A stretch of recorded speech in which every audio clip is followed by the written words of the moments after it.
Hi everyone. सो कैसे हो आप लोग? आई थिंक सभी बहुत अच्छे होंगे और सबकी पढ़ाई बहुत अच्छी चल रही होगी। सो रोज़ की तरीके आज फिर से हम 25 क्वेश्चन लेकर के आए जो कि आपके एग्ज़ाम के लिए बहुत महत्वपूर्ण होने वाले हैं।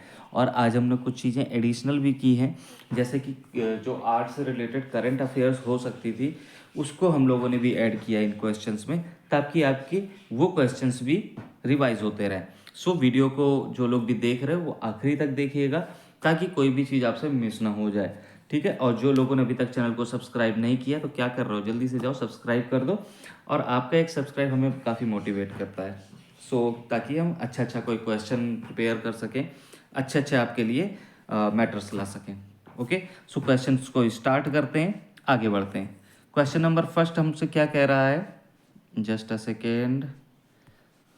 क्वेश्चन नंबर फर्स्ट कह रहा है कि राजस्थान स्कूल ऑफ आर्ट प्रथम प्रधानाचार्य कौन थे? तो ऑप्शन हो गया CS वैलेंटाइन, बी हो गया लॉकवुड किपलिंग, सी हो गया नेथेलियन हट और HH लॉकडी।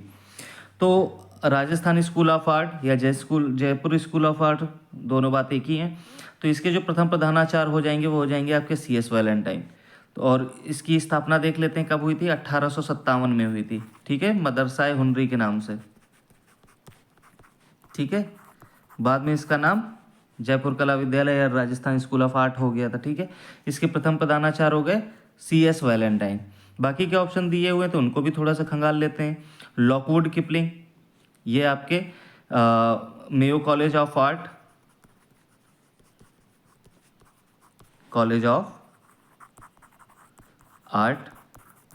और JJ स्कूल ऑफ आर्ट।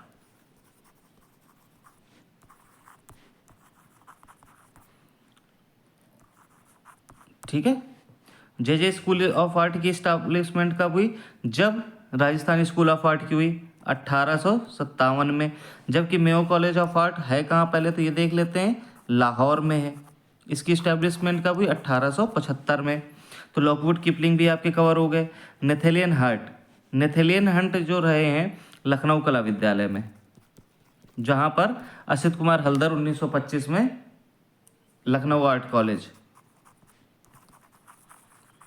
ठीक है, 1911 में स्टैब्लिशमेंट हुई इसकी। आगे आ जाते हैं HH लॉक। HH लॉक क्यों जाने जाते हैं? ये 1854 में establish Kolkata art college, Kolkata art college में फर्स्ट प्रिंसिपल रहे हैं। ठीक है, सो आई थिंक इतना इसके लिए सफिशिएंट है। आगे बढ़ जाते हैं। Question number 2। क्वेश्चन नंबर 2 कह रहा है उत्तम पचारने की मृत्यु कब हुई थी? उत्तम पचारने की मृत्यु कब हुई थी? उत्तम पचारने आपके पूर्व, ठीक है, पूर्व ललित कला अकादमी के अध्यक्ष रहे हैं।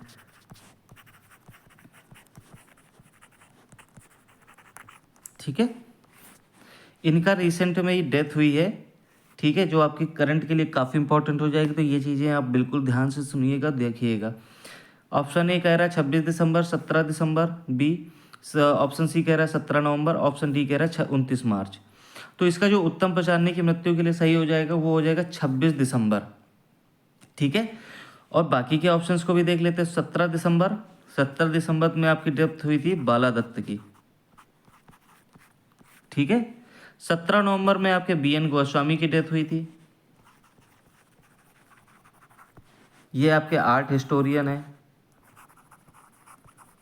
ये वही हैं जिन्होंने पहाड़ी शैली पर सबसे ज़्यादा बुक्स लिखी थी। और 29 मार्च में किसकी डेथ हुई है? 29 मार्च में डेथ हुई है आपकी विवान सुंदरम। ठीक है, विवान सुंदरम कौन है? ये इंदिरा शेरगिल के पुत्र और अमृता शेरगिल इनकी मौसी थी। ठीक है, अमृता शेरगिल, विवान सुंदरम की अमृता शेरगिल मौसी थी। ठीक है, आगे देख लेते हैं। क्वेश्चन नंबर 3 क्या कह रहा है? इनमें से कौन सी पुस्तक BN गोस्वामी की नहीं है? Essence of Indian art, painters at the Sikh court, masterpieces of Rajput painting. तो BN गोस्वामी की कौन सी नहीं है? तो मास्टरपीसेज ऑफ राजपूत पेंटिंग। ये है किसकी? ये है OC गांगुली की। ठीक है, कब की है? 1926। इसको याद करने का एक और तरीका है, आपने ये पेंटिंग तो सुनी होगी, राजपूत पेंटिंग। ये है किसकी? आनंद कुमार स्वामी की। ठीक है, आई थिंक सभी को याद भी होगी कब क्या है, 1916। ठीक है, 1916 से जस्ट 10 साल बाद 1926 में पेंटिंग कौन सी बनाई गई? राजपूत पेंटिंग ही बनाई गई, लेकिन मास्टरपीसेस अपडेट करके भी की गई, तो उसको हम मास्टरपीसेस ऑफ राजपूत पेंटिंग बोलते हैं। ठीक है, तो इस तरीके से आप इसको याद कर सकते हो। आगे आ जाते हैं। गुलेर शैली किस राजा के समय चरमोत्कर्ष पर रही थी? प्रीतम सिंह के, संसार चंद के, गोवर्धन चंद के या कपाल पाल के? तो गुलेर शैली, पहली बात तो ये किसकी उपशैली है? पहाड़ी शैली की है। ठीक है, मुगल से ये प्रभावित थी।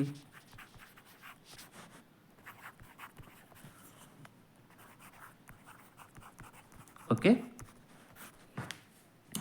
तो इसके जो चरमोत्कर्ष किसके समय पे रहा? तो गोवर्धन चंद के समय रहा। गोवर्धन चंद का जो समय था, इनके लिए चरमोत्कर्ष का टाइम था। बाकी के ऑप्शंस में देख लेते हैं। प्रीतम सिंह, प्रीतम सिंह आपके मंडी में रहे हैं, मंडी में इनका चरमोत्कर्ष रहा है। ठीक है, जबकि संसार चंद का कांगड़ा रहा है, 1786 से 1805 का टाइम पीरियड रहा है, जो वहाँ पर चरमोत्कर्ष पर रहा है। क्लियर है? कृपाल पाल के बारे में तो बसौली का रहा है। ठीक है, अच्छा प्रीतम सिंह का जो हो जाएगा, कुल्लू हो जाएगा, कुल्लू में रहती है। ठीक है, प्रीतम सिंह कहाँ रहे हैं? कुल्लू में। माई मिस्टेक, मंडी बोल दिया मैंने, कुल्लू होगा। ओके, आ जाते हैं, अगला क्वेश्चन देख लेते हैं। पहाड़ी शैली की खोज मैटकॉफ ने कब की थी? तो पहाड़ी शैली की खोज मैटकॉफ ने कब की है? 1949 में, 1943 में, 1916-17 में या 1910 में? ठीक है, तो मैटकॉफ ने जो खोज की है पहाड़ी शैली की, वो की है 1910 में। ठीक है, 1910 को हम एन एस बेंद्रे के जन्म एंड कंवल कृष्ण के जन्म से भी, कंवल कृष्णा के जन्म से भी याद कर सकते हैं। ठीक है, बाकी 1949 में क्या हुआ था? राष्ट्रीय संग्रहालय नई दिल्ली की स्थापना। क्लियर है? 1943 दो चीज़ों के लिए काफ़ी फेमस है। पीसी मानक, ने खोज की थी कंपनी शैली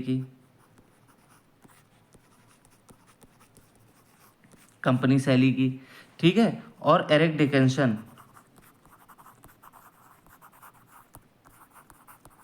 डिकिंसन एवं फयाज अली ने किशनगढ़ की खोज की थी 1943 में। क्लियर है? एक ऑप्शन और बच रहा है 1916-17। ठीक है, तो 1916-17 को हम याद कर सकते हैं, बीकानेर की खोज। बीकानेर की खोज कब हुई है? 1916-17 में। किसने की है? एलसी टेसीटोरी। ठीक है,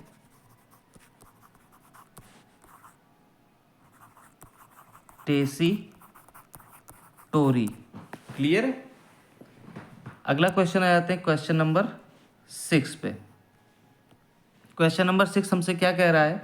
राग दीपक किस संग्रहालय में संग्रहित है? भारत कला भवन बनारस में, नगर पालिका संग्रहालय इलाहाबाद में, राष्ट्रीय संग्रहालय नई दिल्ली में या Prince of Wales Museum Mumbai में? ठीक है, तो ये चीज़ें हम लोग को ध्यान देनी है। तो राग दीपक जो है आपका, ये कहाँ का है? पहले बात तो चित्र, ये है बूंदी। ठीक है, बूंदी शैली, जिसका इस्टेब्लिशमेंट 1342 में हुआ है। ठीक है, राव देवाजी द्वारा। ठीक है, अब यहाँ पर जो चरमोत्कर्ष रहा है वो उमेश सिंह का रहा है। ठीक है, अब यहाँ पर राग रागनी की चित्र काफ़ी फेमस है।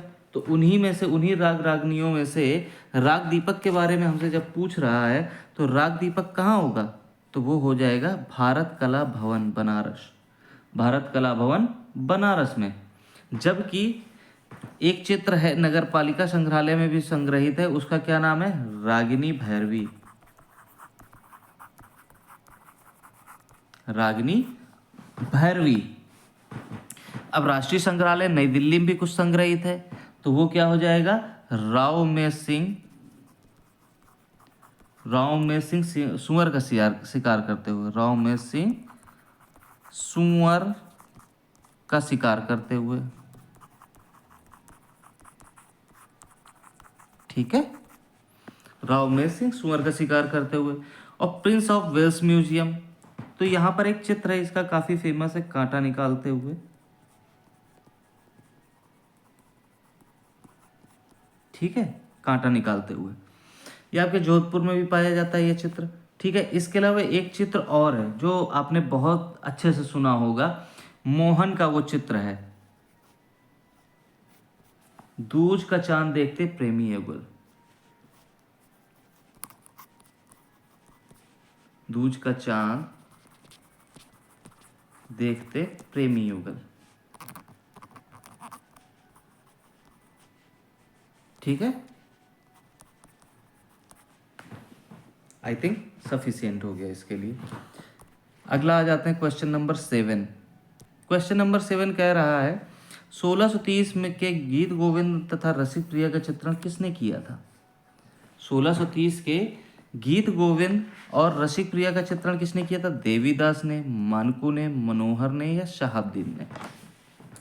तो 1630 की गीत गोविंद पूछ रहा है, गीत गोविंद और रसिक प्रिया। तो इसका जो चित्रण हुआ है वो मेवाड़ शैली में हुआ है, मेवाड़ शैली में हुआ है। किसके द्वारा हुआ है, तो वो शहाबुद्दीन के द्वारा हुआ है, ठीक है। तो शहाबुद्दीन के बारे में और हम डिटेल में बता देते हैं कब कब क्या क्या कैसे कैसे किया हुआ है। तो 1628 में रागमाला चित्रित किया उन्होंने, ठीक है।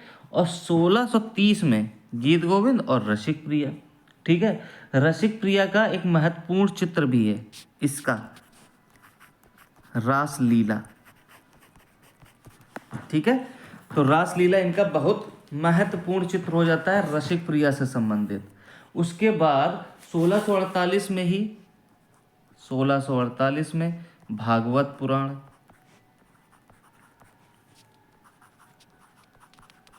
ठीक है। 1630 में सॉरी 1648 में हो जाएगा आपका भागवत पुराण। और 1650 में ये जो आपकी थी ये रागमाला, ठीक है। 1650 में आपकी रागमाला चित्रित हुई और जो कहाँ है, राष्ट्रीय संग्रहालय नई दिल्ली में, क्लियर है। इसके अलावा और भी चित्र हो जाते हैं, जैसे मारू रागनी भी है, ठीक है। तो ये इनके काफ़ी फेमस हो जाते हैं। बाकी के ऑप्शंस को भी हम देख लेते हैं, ठीक है। और बेसिकली ये मेवाड़ शैली से हैं, आपको पता ही हो गया, जिसकी इस्टेब्लिशमेंट कब हुई है, 728 में बप्पा रावल द्वारा, बप्पा रावल 728 द्वारा। इसके चित्रकला का चरमोत्कर्ष कब रहा है, जगत सिंह प्रथम के समय, ठीक है। और जनक कौन माना जाएगा मेवाड़ इतिहास का और मेवाड़ शैली की चित्रकला का, ये क्वेश्चन मैंने आपसे कल पूछा भी, कल बताया भी था, तो उसका आंसर आप देंगे कि मेवाड़ इतिहास का। मैं इसको इरेज करता हूं और आपसे पूछता हूं, मेवाड़ इतिहास का स्वर्ण काल किसके समय रहा है। और एक क्वेश्चन है, मेवाड़ शैली की चित्रकला का जनक, मेवाड़ शैली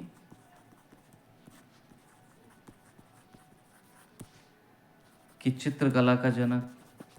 ये दोनों क्वेश्चंस के आंसर आपको कमेंट बॉक्स में देने हैं, और ये कल मैंने इसके बारे में डिटेल में पढ़ाया था, ठीक है। तो ये दोनों क्वेश्चन याद ध्यान से देख लीजिए, इसके बारे में हम लोग कमेंट पे, आप लोग कमेंट में आंसर करिएगा। बाकी के ऑप्शंस को देख लेते हैं एक बारी। तो 7 दिन का आपको पता ही चल गया है, ठीक है। अब रेस्ट ऑप्शन, पहला ऑप्शन क्या बच रहा है, देवीदास। तो देवीदास जो हैं ये आपके बसौली से संबंधित हैं, बसौली शैली, ठीक है, जिन्होंने 1694-95 में रसमंजरी रसमंजरी को चित्रित किया था, ठीक है। ये रसमंजरी है किसकी, भानुदत्त की, और चित्रित किया था देवीदास ने, ठीक है। संग्रहित कहाँ है, भारत कला भवन, बनारस। और ये भारत कला भवन की इस्टेब्लिशमेंट कब हुई है, 1920 में राय कृष्ण दास द्वारा। क्लियर है, राय कृष्ण दास द्वारा। आगे आ जाते हैं, अगला ऑप्शन क्या बता रहा है, मानकू। तो मानकू ने 1730 में, पहली बात 1730 में गीत गोविंद चित्रित किया, ठीक है कहाँ, राष्ट्रीय संग्रहालय में, ठीक है। और मानकू ये बसौली के ही आर्टिस्ट हैं और ये महिला कलाकार हैं।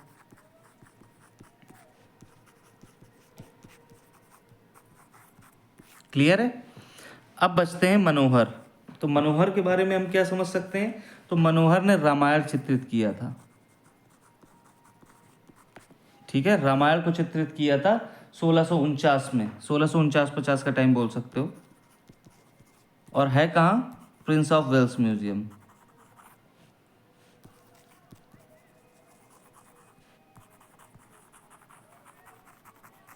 प्रिंस ऑफ वेल्स म्यूजियम में सिचुएटेड है। और मनोहर हैं कहाँ से, मेवाड़ शैली के हैं, 7 दिन के साथ ही काम किए हैं, मेवाड़ शैली के हैं।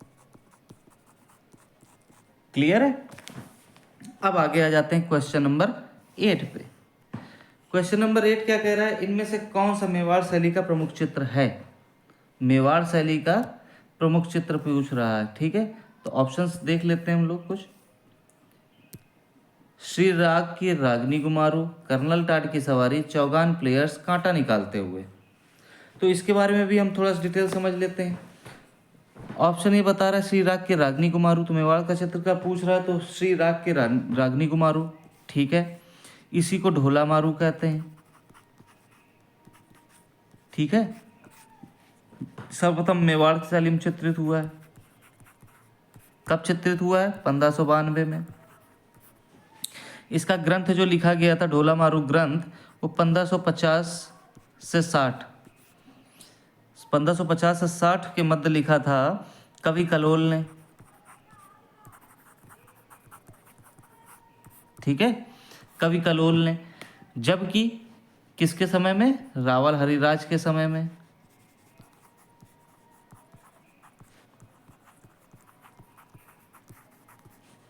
क्लियर है। और इसका सबसे अच्छा चित्रण ढोला मारू का कहाँ हुआ है, जोधपुर में। क्लियर है, जोधपुर में। जो सर्वश्रेष्ठ होगा जोधपुर होगा, श्रेष्ठ होगा जोधपुर का। और पहला प्रथम कहाँ बना है, तो मेवाड़ में 1592 में। ओके, तो इसका जो करेक्ट आंसर हो जाएगा श्री राग के रागनी कुमारू, ये भी आंसर में दे सकता है, ढोला मारू भी दे सकता है। ढोला मारू काफ़ी कॉमन क्वेश्चन है, इसलिए याद रखिएगा। अब 1550-1560 में इसका जो ग्रंथ लिखा गया था ढोला मारू ग्रंथ, इसको आप एक चीज़ से और याद कर सकते हो कि ये जो पेंटिंग थी बनी ठनी, इसके बनने के जस्ट 200 साल पहले, 1550-1560 है, तो 1750-60 में चित्रित हुई थी। इसके जस्ट 2 साल पहले ढोला मारू का ग्रंथ लिखा गया था। क्लियर है। अब आ जाते हैं अगले ऑप्शंस पे। कर्नल टाट की सवारी, तो ये आपका जो चित्र है देवगढ़ का है, ठीक है। बनाया किसने, बैजनाथ ने।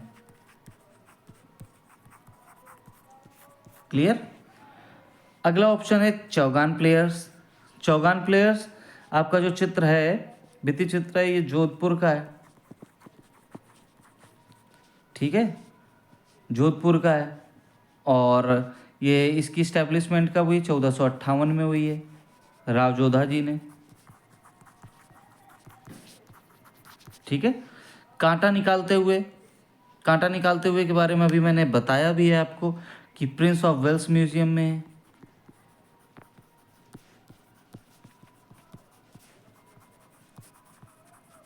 ठीक है। और किस शैली का है? बूंदी का है। और ये जोधपुर में भी है। क्लियर। आगे आ जाते हैं, क्वेश्चन नंबर 9 को देख लेते हैं। क्वेश्चन नंबर 9 कह रहा है इनमें से कौन सा कथन गलत है? हास्य सफेद, भयानक काला, वीर नारंगी, रौद्र ब्लैक। तो इसका जो राइट आंसर हो जाएगा, गलत पूछ रहा है तो गलत को हम उस हिसाब से देखेंगे। तो इसका जो राइट आंसर हो जाएगा ब्लैक, रौद्र ब्लैक। रौद्र ब्लैक नहीं होता है, क्या होता है? रेड। जिस कलर से हम पेंसिल लिख रहे हैं, लाल। ठीक है, लाल हो जाएगा। ओके। और आपका हास्य का हो जाएगा सफ़ेद, भयानक का काला, वीर का नारंगी। ठीक है। आगे आ जाते हैं, आधुनिक भारत के प्रथम रचनात्मक कलाकार थे। आधुनिक भारत के प्रथम रचनात्मक कलाकार थे अमृता शेरगिल, यामिनी राय, गोगी सरोजपाल या रविन्द्रनाथ टैगोर। तो इसका क्या हो जाएगा? इसका जो राइट आंसर हो जाएगा रविन्द्रनाथ टैगोर साहब। रविन्द्रनाथ टैगोर वही हैं जिनका जन्म 1861 में कहाँ हुआ? जोरासांको में। ठीक है। 1941 में निधन हो गया। ठीक है। और 1941 में आपकी निधन अमृता शेरगिल का भी हो गया था। ठीक है। आगे आ जाते हैं, आगे ऑप्शंस में देख लेते हैं। एक गोगी सरोजपाल का नाम दिया हुआ है। गोगी सरोजपाल का रिसेंट में ही डेथ हुई है 27 जनवरी की। जस्ट अ सेकेंड, वही कलर रखते हैं, आई थिंक ये ज़्यादा सही रहेगा। 27 जनवरी को डेथ हुई है 2024 को। आप लोग इसको बहुत अच्छे से याद रखिएगा क्योंकि ये इनसे क्वेश्चन बन सकते हैं। ठीक है। इनकी एक बहुत फेमस अच्छा, इनका जन्म कहाँ हुआ था? न्योली, उत्तर प्रदेश में।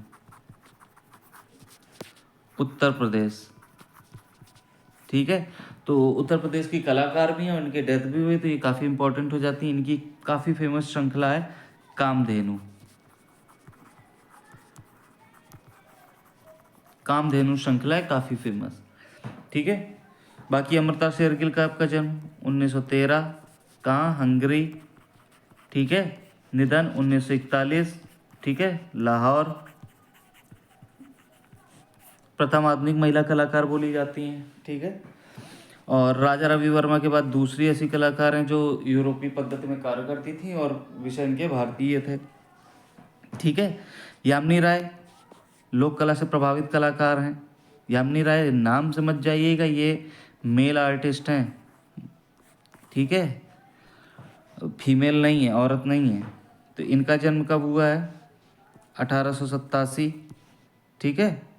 कहाँ हुआ है? बांकुरा में, बेलिया तोड़। क्लियर है। आगे आ जाते हैं, विवान सुंदरम से संबंधित नहीं है, चुनाव कीजिए। Structure of meaning, mausoleum, memorial, death of an Akkadian king और कचरा। तो बेसिकली एक मिनट, हाँ, तो इनकी कौन से संबंधित नहीं है पूछ रहा है। ठीक है। तो स्ट्रक्चर ऑफ मीनिंग नहीं संबंधित है, मासोलियम नहीं संबंधित है, memorial, death of an Akkadian king या कचरा। तो बेसिकली ये पांचों की पांचों कृतियां जो हैं विवान सुंदरम की ही हैं। ठीक है, विवान सुंदरम की ही हैं। बट इसमें अंतर क्या है? Structure of meaning, mausoleum, memorial और कचरा ये आपके इंस्टॉलेशन है, जबकि डेथ ऑफ एनकेडियन किंग चारकोल में चित्र है। ठीक है। और विवान सुंदरम के बारे में थोड़ा सा देख लेते हैं। विवान सुंदरम 1943 में इनका जन्म हुआ। कहाँ हुआ? शिमला में। ठीक है। अमृता शेरगिल इनकी मौसी थी, इनकी माता का नाम इंदिरा शेरगिल। ठीक है। इन्होंने अमृता शेरगिल जो इनकी मौसी थी उनके ऊपर एक फोटो मोन्ताज, एक श्रृंखला बनाई थी, रीटेक ऑफ अमृता शेरगिल।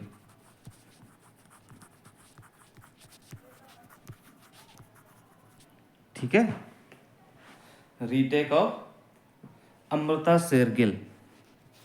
उसके अलावा आपकी डेथ ऑफ एनकेटियन किंग होगी, मेमोरियल हो गई, मौसोलियम हो गई, स्ट्रक्चर ऑफ मीनिंग हो गई, हाइट्स ऑफ माचू पिच्चू का भी इन्होंने, हाइट्स ऑफ माचू पिच्चू भी थी इनकी।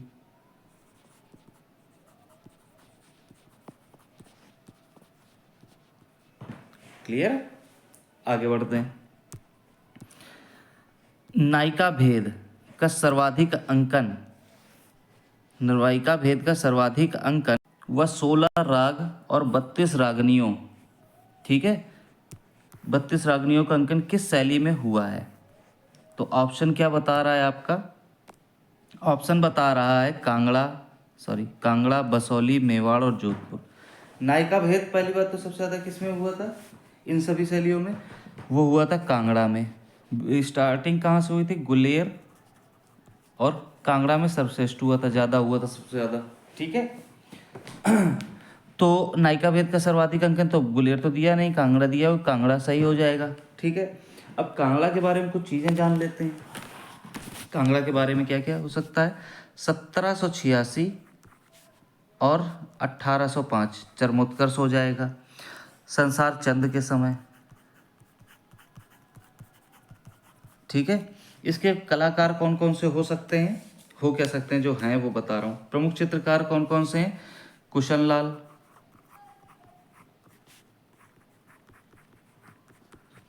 परखू, परखू को सर्वश्रेष्ठ माना जाता है, ये याद रखिएगा, ठीक है। सजनू, फत्तू, दोखू, लक्ष्मणदास, गुलाब राम, ठीक है। इसके अलावा और भी हैं, ठीक है। तो मानको नयन सुख तो आपके हैं ही, ठीक। उसके बाद नंदू भी हो जाते हैं, हजारी भी हो जाते हैं, तो ETC लगा देते हैं, ठीक है। इतने आर्टिस्ट आपके यहाँ के हैं। यहाँ पर नायिकाएं कितने प्रकार से, नायिकाएं 3 प्रकार की चित्रित की गई हैं। कौन सी हैं? नायिकाएं 3 प्रकार की हैं। नायिकाएं 3 प्रकार की हैं। कौन कौन सी? स्वकीय, परकीय और सामान्य, ठीक है। और 8 अवस्थाओं का चित्रण हुआ है, नायिकाओं की 8 अवस्थाओं का चित्रण हुआ है, ठीक है। उसके अलावा यहाँ के जो चित्र हैं वो हैं रागिनी बसंती, सॉरी एक मिनट ऊपर ही लिख देता हूँ, ठीक है। रागिनी, बसंती, संसार चंद हुक्का पीते हुए,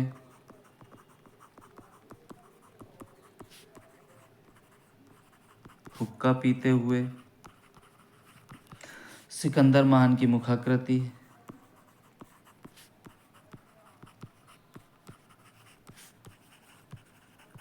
ठीक है।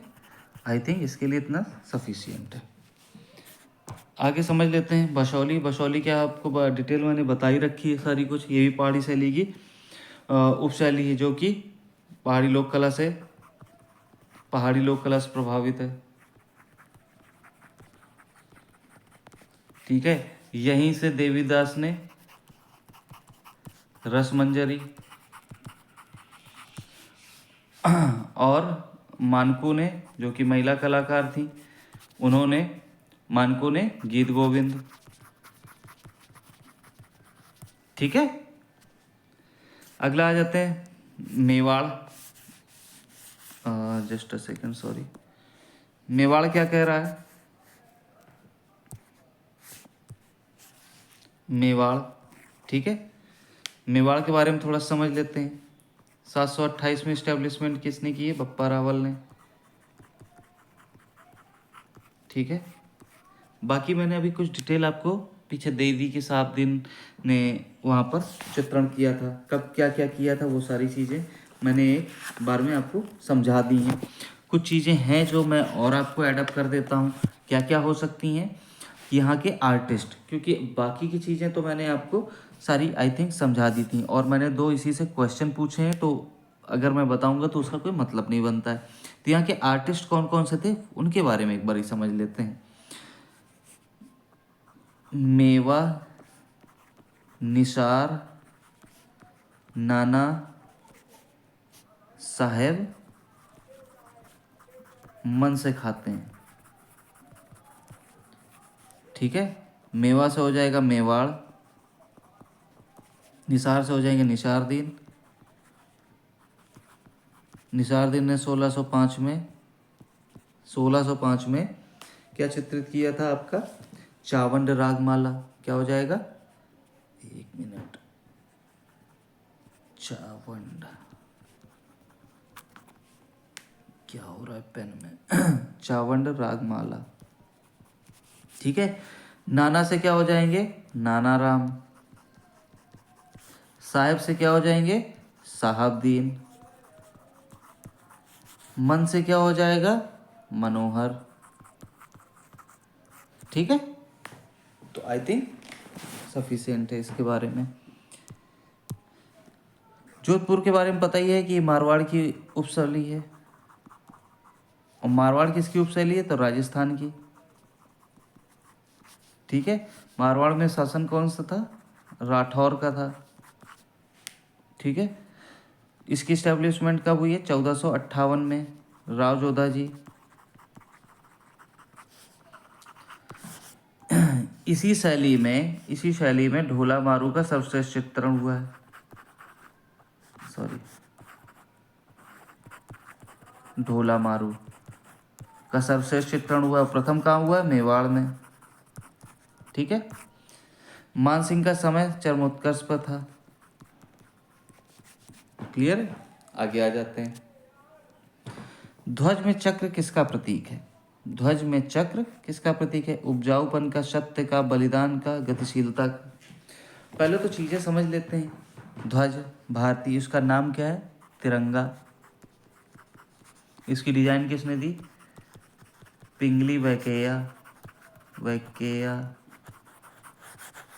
पिंगली वैकेया ने। ठीक है, इसका जो रेशियो होता है वो 3:2 होना चाहिए। ठीक है, आपके ध्वज में 4 रंग हैं। कितने रंग हैं? 4 रंग। कौन कौन से? केसरिया, सफ़ेद, ठीक है, नेवी ब्लू और हरा। क्लियर? अब इसमें पूछा है ध्वज में चक्र किसका प्रतीक है, तो ये ऑप्शन में देख लेते हैं। उपजाऊपन, ठीक है, ये हो जाएगा आपका हरा। सत्य हो जाएगा सफ़ेद। ठीक है, त्याग और बलिदान ये हो जाएगा आपका नारंगी, या केसरिया बोल सकते हो, केसरिया। ठीक है, केसरिया। गतिशीलता चक्र। ठीक है, चक्र में 24 तीलियां होती हैं जो गति का संबोधन करती हैं। ठीक है, तो गतिशीलता हो जाएगा। क्लियर है, आगे आ जाते हैं। क्वेश्चन नंबर 14 क्या कह रहा है? FN सुजा की कला किस प्रकार की है? समन्वयवादी, साम्यवादी, सर्वोच्चवादी या दादावादी? तो FN सुजा पैक ग्रुप के संस्थापक,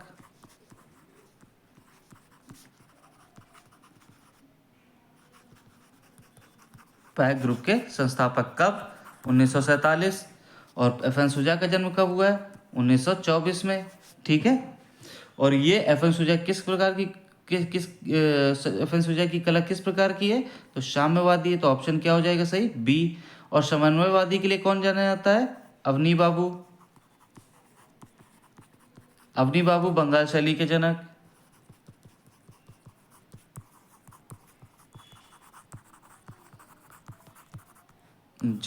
अरे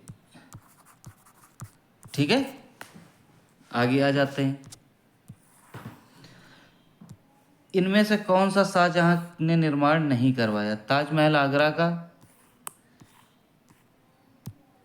जामा मस्जिद आगरा, मोती मस्जिद आगरा या लाल किला आगरा? ठीक है, तो शाहजहां की बात की जा रही थी, उसने लाल किला आगरा का निर्माण नहीं कराया, लाल किला नई दिल्ली का करवाया है। ठीक है, क्लियर। तो ये आपके बाकी के जामा मस्जिद आगरा, मोती मस्जिद आगरा, ताजमहल, ये सब शाहजहां ने कराया था। शाहजहां का काल ही स्थापत्य का स्वर्ण काल है। ठीक है, मुगल के स्थापत्य का स्वर्ण काल और पूरी मुगल शैली का स्वर्ण काल भी शाहजहां है।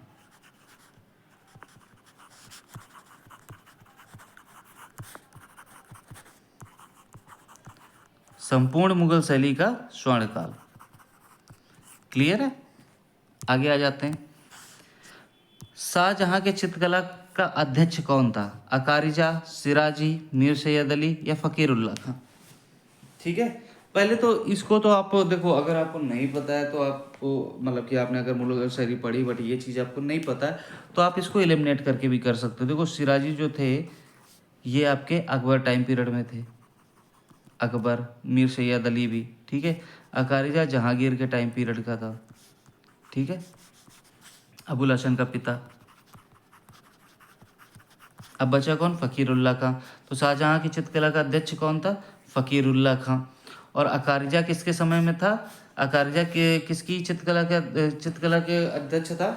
वो था जहांगीर की। और सिराजी साहब थे अकबर के। ठीक है, अकारिजा कोई नकलची चित्रकार भी बोलते हैं।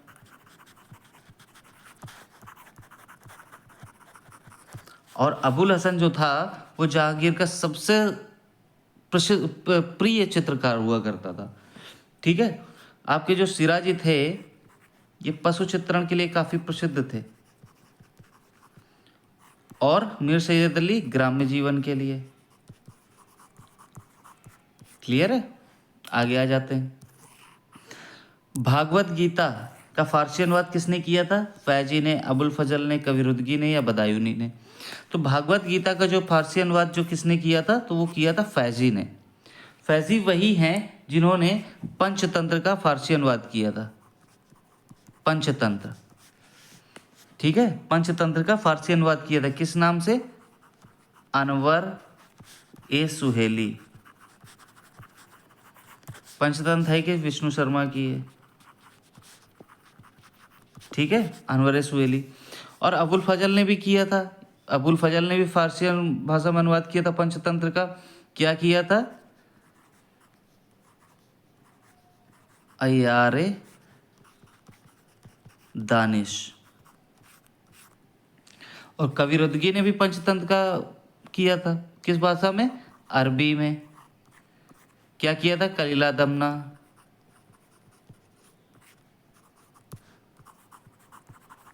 ठीक है, आगे आ जाते हैं।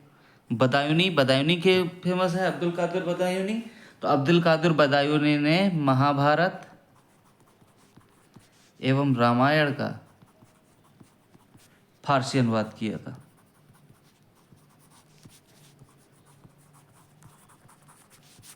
क्लियर है, आगे आ जाते हैं। अगला क्वेश्चन, क्वेश्चन नंबर 18 कह रहा है किस ग्रंथ में लैला मजनू की कहानी वर्णित है? खमसानी जामी में, हमजानामा में, तूतीनामा में या रजमनामा में? तो जो रजमनामा है आपकी महाभारत है।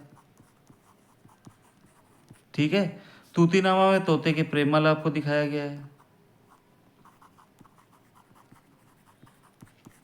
ठीक है, हमजानामा दास्तान अमीर हमजा। ठीक है, दास्तान अमीर हमजा है।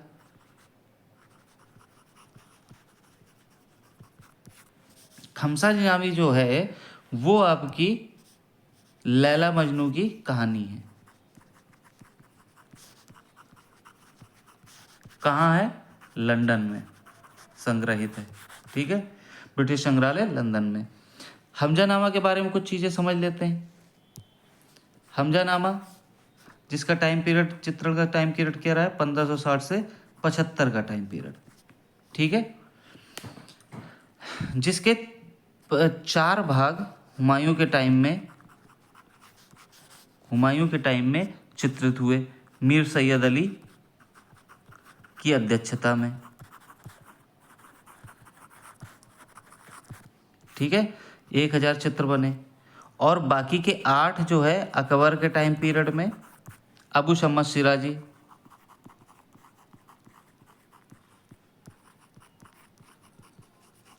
अबू शम्स सिराजी में टाइम पे हुए 1400 चित्र। टोटल कितने हैं? 2400 चित्र हैं। ठीक है, 360 कहानियां हैं। और वर्तमान में 6 चित्र भारत में पाए जाते हैं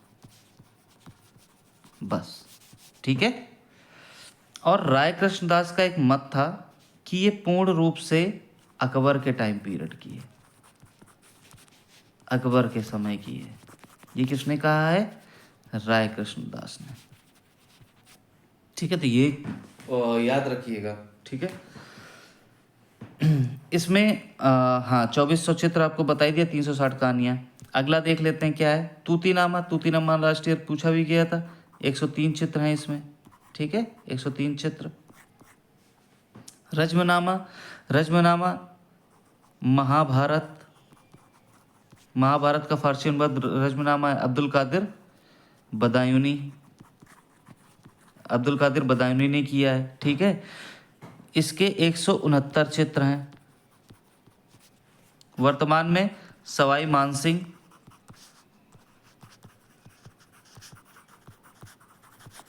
द्वितीय संग्रहालय जयपुर में सुरक्षित है।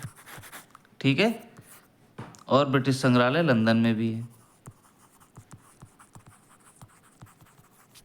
क्लियर है। इसका टाइम पीरियड क्या है? 1582 से 88 का टाइम पीरियड है। ठीक है, आगे बढ़ते हैं। बेहजाद किस शैली का चित्रकार था? क्वेश्चन नंबर 19 कह रहा है बेहजाद किस शैली का चित्रकार था? मुगल, ईरानी, दक्षिणी या इनमें से कोई नहीं? तो बेहजाद जो था, बेहजाद और शाह मुजफ्फर का जो नाम है, इसका उल्लेख मिलता है बाबर के द्वारा। ठीक है, बाबर के द्वारा। जो दाढ़ी रहित लोग होते थे, मतलब कि जो नौजवान लोग होते थे, उनका चित्रण करता था शाह मुजफ्फर। ठीक है, और जो दाढ़ी सहित होते थे बूढ़े लोग, ठीक है, तो उसका चित्रण बहुत अच्छा करता था बेहजाद। और शाह मुजफ्फर सादृश्य चित्रण भी करता था। ठीक है, और इनकी शैली कौन सी है? ईरानी, ईरानी शैली के चित्रकार हैं, जो कि 15वीं शताब्दी में चरमोत्कर्ष में थी, 15वीं शताब्दी के टाइम पे। ठीक है, मुगल शैली का टाइम क्या हो जाएगा? 16वीं से 19वीं।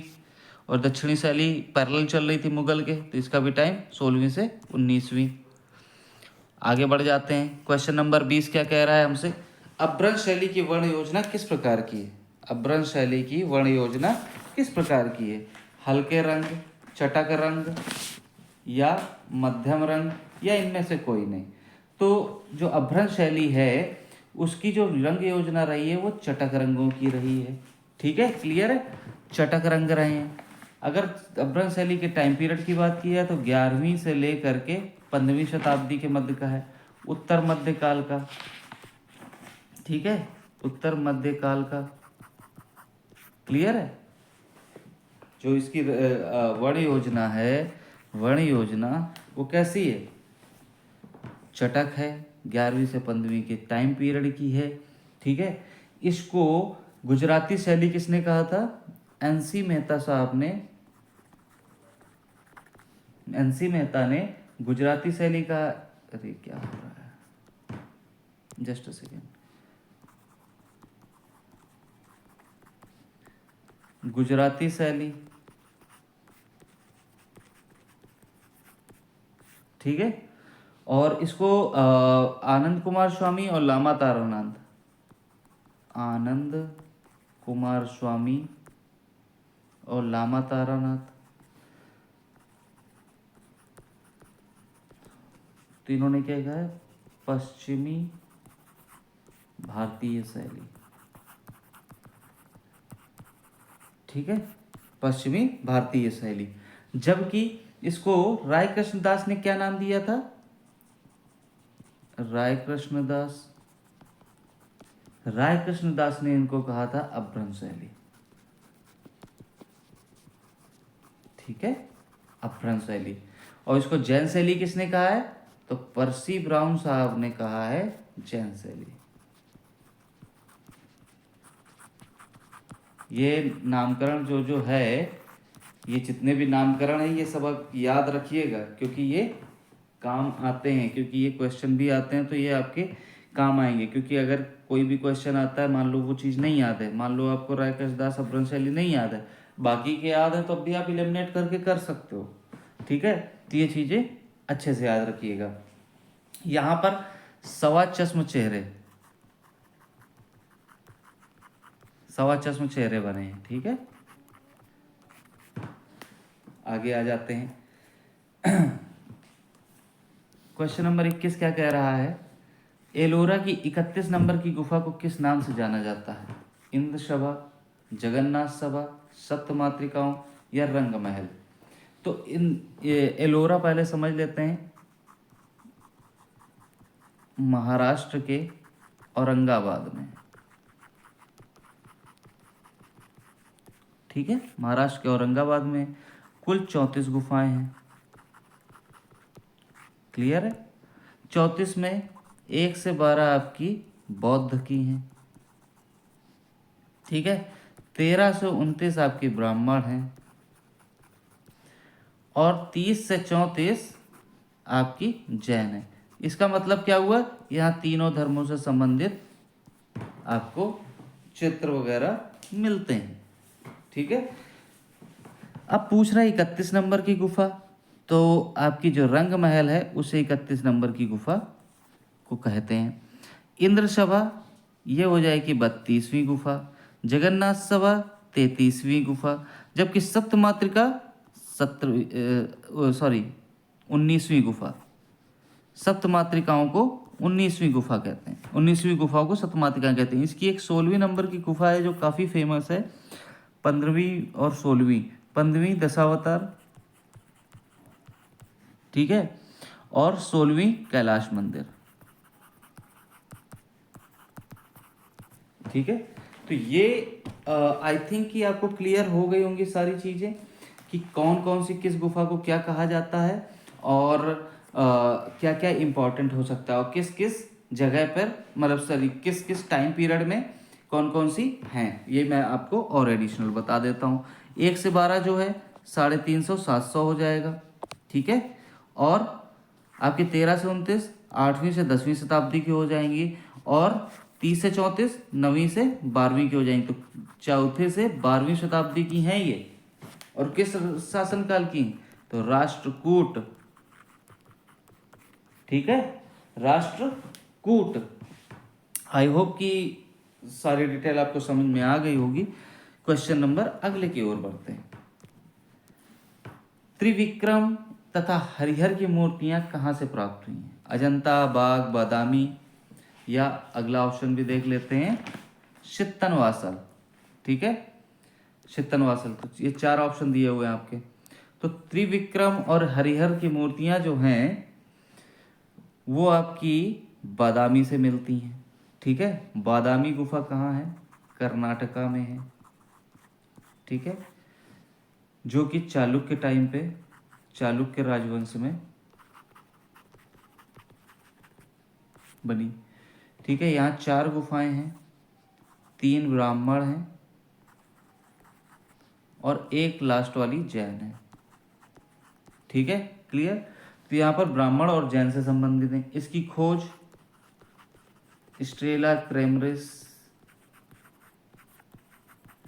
1935, कहीं कहीं 24, कहीं कहीं 34। तो ये तीनों याद कर लीजिए, कब क्या क्या कैसा पूछ ले तो उस चीज़ के लिए आप बिल्कुल रेडी रहें। इसका जो टाइम पीरियड है बादामी का 578 से 579 का है। ठीक है, मंगलेश ने इन गुफाओं को चित्रित कराया था। पुलकेशियन ने गुफा नंबर 3 तक का निर्माण करवाया और गुफा नंबर 4 का मंगलेश ने करवाया। ठीक है, लेकिन चित्रण सब सारा जो हुआ है मंगलेश के टाइम पे हुआ है। क्लियर है? बादामी का पुराना नाम क्या था? वात्यापी क्लियर है, वात्यातापुरम। तो आई थिंक सफिशियंट डिटेल हो गई आपके लोग के लिए। आगे आ जाते हैं। अच्छा, यहाँ पर ये भी बता देता हूँ कि त्रिविक्रम और हरिहर है, ये गुफा नंबर 3 के अंतर्गत आती हैं, और गुफा नंबर 4 जो है उसमें शेषाशाही विष्णु का काफ़ी फेमस है। और यहाँ पर आपका सबसे ज़्यादा जो प्रसिद्ध है शिव विवाह, शिव विवाह चित्र काफ़ी प्रसिद्ध है। ठीक है, उसके अलावा 16 भुजी शिव, ठीक है, 16 भुजी शिव, और आपके विरहिणी रमणी भी हैं यहाँ पर, विरहिणी रमणी। ठीक है, आई थिंक सफिशियंट है। आगे बढ़ते हैं। अजंता बाग के बारे में मैंने आपकी सारी डिटेलें बता भी दी थी लास्ट क्लासेस में, तो आगे बढ़ेंगे हम लोग। अजंता की गुफा नंबर 16 के लिए गलत कथन है, तो गुफा नंबर 16, ठीक है, उसके लिए पूछ रहा है कि कौन कौन से चित्र वहाँ पाए गए हैं, नहीं पाए गए हैं, क्योंकि बाकी के चित्र दिए हुए हैं। अजंता आपके महाराष्ट्र में है, ठीक है, औरंगाबाद में। क्लियर है। यहाँ कुल 30 गुफाएं हैं और सारी की सारी बौद्ध धर्म से है। अजंता सॉरी एलोरा के तरीके नहीं है यहाँ पर। ठीक है, सर्वश्रेष्ठ कार्य जो हुआ है गुप्त समय में हुआ है, गुप्त काल में, और सर्वाधिक कार्य जो हुआ है वाकाटक में हुआ है, वाकाटक एवं चालुक्य के टाइम पे। क्लियर है। तो अब देख लेते हैं कि माया देवी का स्वप्न कहाँ पे है चित्र। तो ये गुफा नंबर 16 के अंतर्गत आता है माया देवी का स्वप्न, और गुफा नंबर 2 में भी आता है। प्रियोरिटी 16 को दी जाएगी। ठीक है। बुद्ध का जन्म, तो ये भी गुफा नंबर 16 में है और गुफा नंबर 2 में भी है। राहुल समर्पण, जिसे माता पुत्र या बुद्ध भिक्षा मांगते हुए,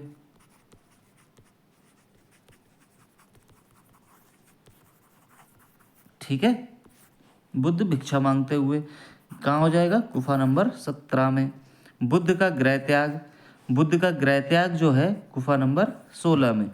आप एक चीज से और याद कर सकते हो इस चीज को, देखो, बुद्ध का जन्म होगा, ठीक है, बुद्ध का जन्म होगा, फिर उन्होंने उपदेश दिया, उपदेश भी आपका 16 में ही है। ठीक है, बुद्ध का जन्म हुआ, उपदेश दिया और घर छोड़ दिया। तो बुद्ध जी ने गुफा नंबर 16 में घर त्याग दिया था। अब जहाँ जाएंगे पेट तो भरेंगे, तो जब पेट भरेंगे तो भिक्षा मांगेंगे, तो एक कदम आगे बढ़ गए वो, तो गुफा नंबर 16 से गुफा नंबर 17 में आ गए और यहाँ पे ये भिक्षा मांगने लगे। तो इस तरीके से आप चीज़ों को याद कर सकते हो। ठीक है, आगे आ जाते हैं। तांबे के बर्तन कहाँ से प्राप्त हैं? चंदूगढ़ से, बनावली से, दैमाबाद से, लोथल से। तो तांबे के बर्तन की बात की जाएगी तो इसका जो राइट आंसर हो जाएगा बनावली। बनावली है कहाँ? हिसार। हिसार कहाँ पड़ता है? हरियाणा में, रंगई नदी के किनारे। ठीक है, रंगई नदी के किनारे यहाँ से आपके तांबे के बर्तन मिलते हैं। मिट्टी का हल भी मिला है। क्या मिला है? मिट्टी का हल। ठीक है, ये आपके इंडिया में ही, हरियाणा तो इंडिया में ही है। ठीक है, इंडिया में हो जाएगा। उसके अलावा आ जाते हो तो बाकी के ऑप्शंस को भी हम देख लेंगे। चंदूवड़ू है जैसे, ठीक है, तो चंदूवड़ू क्या कह रहा है, कह नहीं रहा है कुछ। यहाँ से आपकी पीतल की बनी बतख, खतरनाक राइटिंग है, मैं इसको सही से लिख देता हूँ नहीं तो आपको समझ में नहीं आएगा। पीतल की बनी बतख, ठीक है। कांसे की बैलगाड़ी,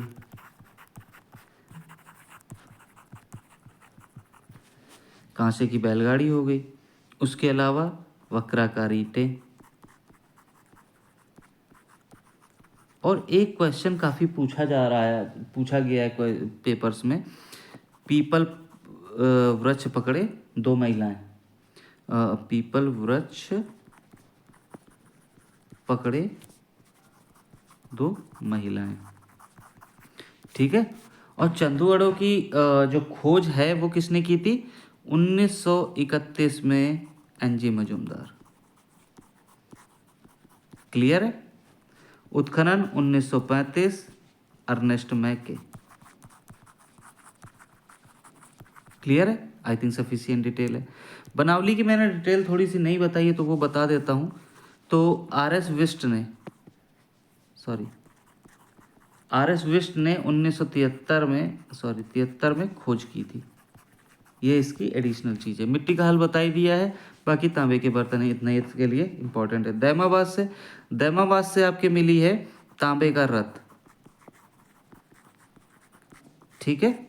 और लोथल जो है ये आपके भोगवा नदी के किनारे गुजरात में, ठीक है। इसकी खोज कब हुई है? 1954 में। किसने की है? S.R. राव।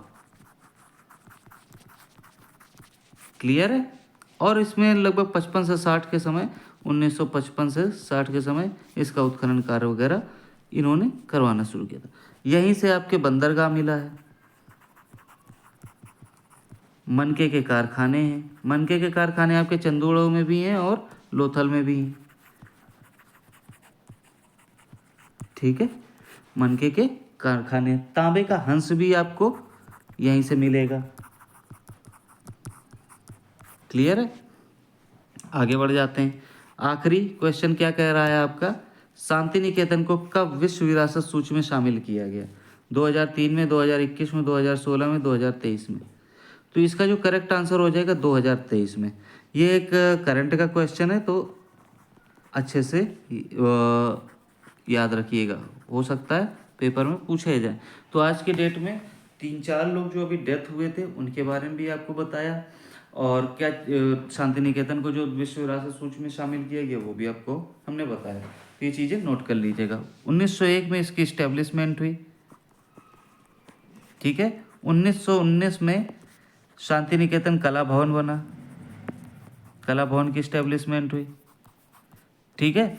और 1921 में विश्वविद्यालय बना, विश्वविद्यालय, ठीक है। विश्व भारती विश्वविद्यालय की इस्टेब्लिशमेंट हुई।